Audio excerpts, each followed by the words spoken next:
श्यामनगर एक ऐसा गांव जहां कच्चे घरों की दीवारों में मोहब्बत बसी थी, जहां लोगों की आंखों में उम्मीद के दिए जलते थे। वही गांव जहां हर सुबह घरों से निकलता हुआ हांडियों का धुआं और ताजा पकती रोटियों की खुशबू गलियों से गुजरते लोगों को खींचकर अंदर ले आती थी। जैसे ये गांव सिर्फ मिट्टी का नहीं, बल्कि मोहब्बत, खुलूस और जिंदगी की सादी खुशियों का घर हो। यहाँ की लड़कियां, हाँ, वो लड़कियां जिनकी हंसी खेतों में गूंजती थी, जिनकी पायल की छन छन हवा के साथ लहराती थी, वो आज की दुनिया की तंग नजरों से आजाद थीं। न कोई रोक, न कोई झिझक, दुपट्टा संभालती, धूप से खेलती, आजादी का मजा लेती थीं।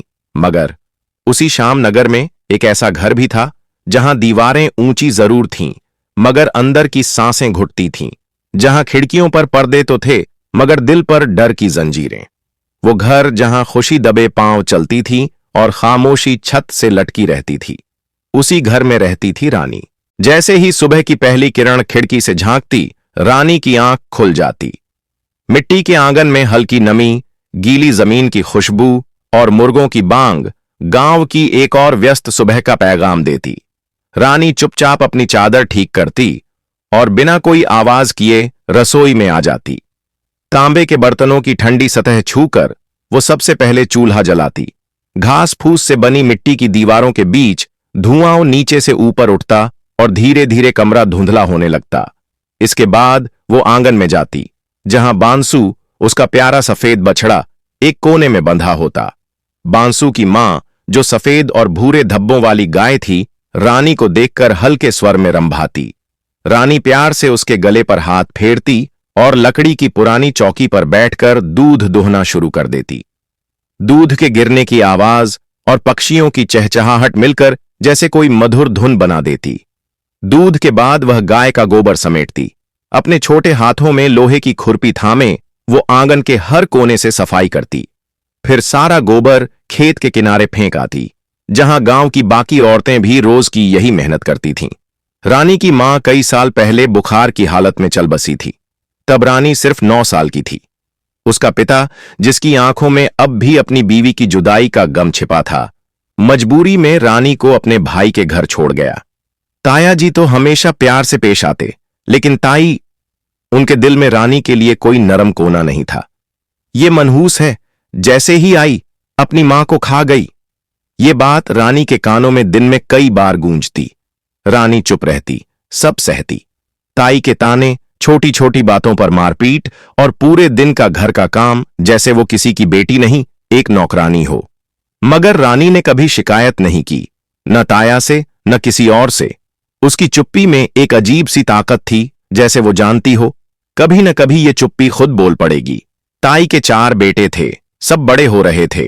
कोई खेत में काम करता, कोई शहर पढ़ने जाता, मगर रानी को पढ़ने की इजाजत कभी नहीं मिली। ताया जी कभी कभी कहते, रानी को भी स्कूल भेजना चाहिए, मगर ताई तुरंत जवाब देती, पढ़ के क्या करेगी, घर के काम ही पूरे नहीं होते, उसे तो यहीं रहना है। एक दिन रानी की खाला, जो दूसरे गांव में रहती थीं, एक रिश्ता लेकर आईं। उनके बेटे ने रानी को एक त्योहार पर देखा था और पसंद कर लिया था। रानी की आंखों में एक पल के लिए रोशनी आई, जैसे बंद खिड़की के पार से कोई खुशबू आ गई हो। ताया जी खुश हुए। उन्हें पता था कि रानी को इज्जत और प्यार की जरूरत है, मगर ताई ने बात सुनते ही हाथ झाड़ दिए। हरगिज नहीं, यही रहेगी मेरे घर में, नौकरानी बनी रहेगी, रानी नहीं, रंडी है ये। ताया कुछ कहने की कोशिश करते तो ताई फिर वही बात दोहराती, जैसे ही आई अपनी मां को ले गई, इस लड़की के साथ कभी कुछ अच्छा नहीं होगा। रानी का दिल धक से रह गया, लेकिन वो फिर भी चुप रही। उसकी आंखों में आंसू तो थे, लेकिन वो गिरी नहीं। उसे पता था उसकी जिंदगी यहीं खत्म नहीं हुई है, कहानी अभी बाकी है। और गांव के उसी मिट्टी के घर में, जहां हर सुबह एक नया दिन लाती थी, रानी के सपने भी धीरे धीरे जागने लगे थे। दोपहर की धूप आंगन में रखी मिट्टी की हांडियों को तपाए दे रही थी। रानी एक तरफ पानी का मटका भरकर अंदर ला रही थी, जब आंगन के दरवाजे पर एक काली रंग की मोटरसाइकिल आकर रुकी। धूल के छोटे से बादल में से एक नौजवान निकला, साफ सुथरे कपड़े, कंधे पर बैग, माथे पर हल्का पसीना, आंखों में थकान और अपनापन। ये रब्बिया था, ताया का बड़ा बेटा। मां ने उसे आते ही खुशी से किचन का रुख किया। हाय, मेरा बेटा आ गया, चाय बना रानी, जल्दी। रानी ने सिर हिलाया और किचन में जाकर चाय रखने लगी। रब्बिया वहीं आंगन में बैठा अपनी जूतियां उतार रहा था जब उसकी नजर रानी पर पड़ी। वो पल भर को ठिठका। उसने देखा रानी के हाथों पर गोबर की हल्की सी परत, आंखों के चारों तरफ थकान की परछाइयां और आंचल में चिपकी सी खामोशी। अम्मा, रानी दिन भर यही काम करती है? रब्बिया ने हल्के मगर साफ लहजे में पूछा। ताई ने बात हंसी में उड़ा दी। अरे बस घर का काम है, कौन सा खेत जोत रही है? मगर रब्बिया ने कुछ नहीं कहा। वो चुप रहा, पर उस दिन उसके अंदर कुछ जागा था। कुछ दिन बीते। रब्बिया ने कई बार रानी को बिना कुछ कहे काम करते देखा। न कोई शिकायत, न कोई फरमाइश। और एक दिन जब उसने ताई को यह कहते सुना, मैंने कह दिया उसका रिश्ता कहीं नहीं करना, मेरे घर की काम वाली है बस, तो रब्बिया का दिल कांप उठा। वो रात को ताया के साथ बैठा और बहुत धीरे लेकिन पक्के लहजे में बोला, अब्बू, आप रानी के रिश्ते की बात फिर से करें। वो इस घर की नौकरानी नहीं है, इस घर की बेटी है। ताया ने उसकी तरफ देखा जैसे बरसों बाद कोई उन्हें सुन रहा हो।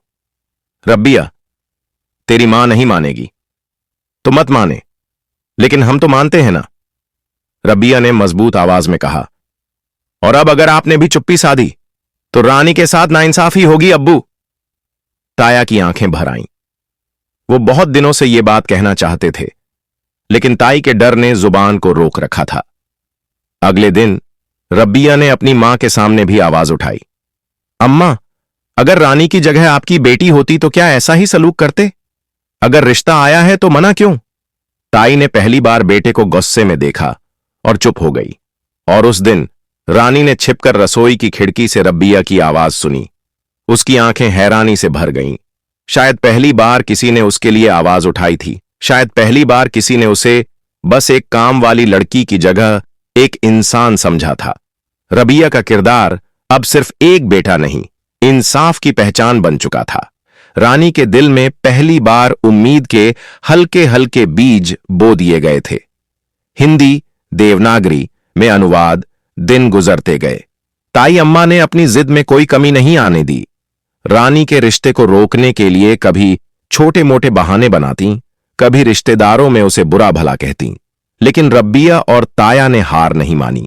आखिरकार ताया ने खुद रानी की खाला के घर जाकर रिश्ता पक्का किया।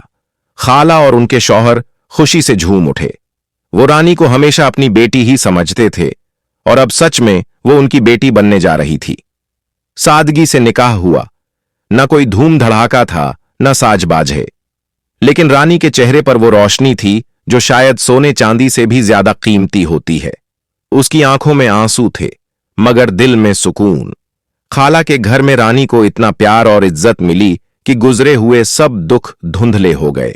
उसके शौहर ने उसे कभी किसी चीज की कमी महसूस नहीं होने दी और रानी के दिल के जख्म धीरे धीरे भरने लगे।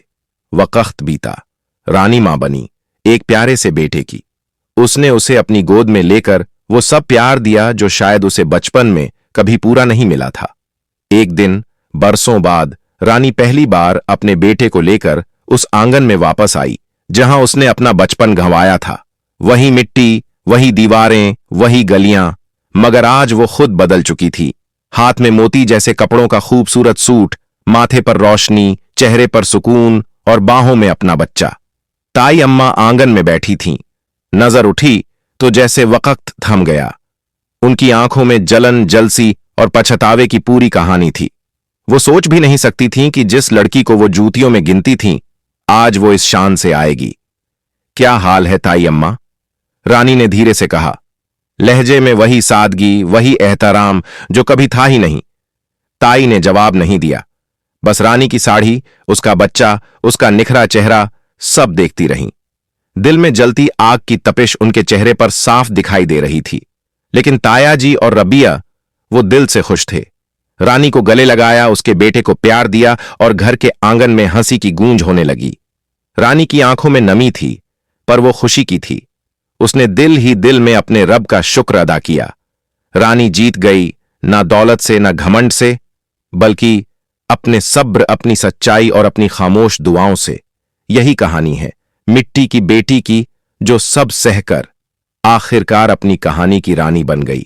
अगर रानी की कहानी ने आपके दिल को छू लिया हो तो प्लीज वीडियो को लाइक करें और चैनल को सब्सक्राइब करना ना भूलें, क्योंकि हम ऐसी ही दिल को छू लेने वाली कहानियां आपके लिए हर हफ्ते लाते रहेंगे।